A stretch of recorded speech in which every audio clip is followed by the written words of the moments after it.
There are growing rumours that the Federal Reserve is about to do a pivot. The disturbance we got in the UK Gilt market last week did send a warning signal to financial markets and central banks that making a wrong step in tackling the cost of living crisis and surging inflation risks serious disruption with potentially serious ramifications. So you can understand why the Fed may be rumoured to consider slowing down their path of hikes.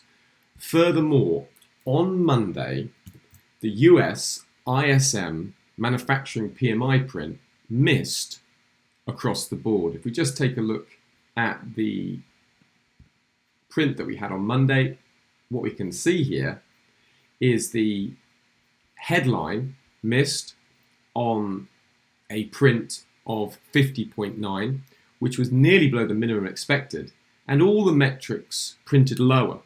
So this has meant that the market is pricing in a greater chance now of a Fed pause because there's a potential slowdown in the US economy, which might make the Federal Reserve more reticent to carry on an aggressive path of rate hikes.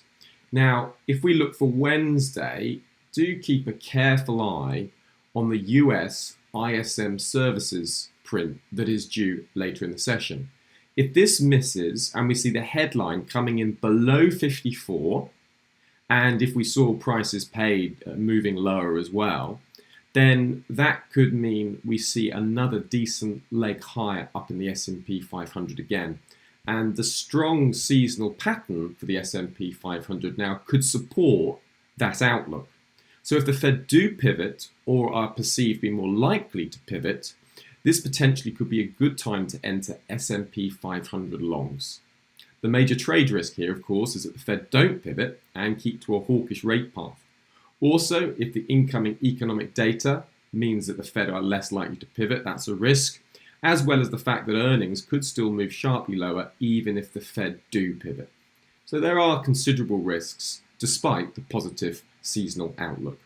Remember, don't just trade it, but season exit.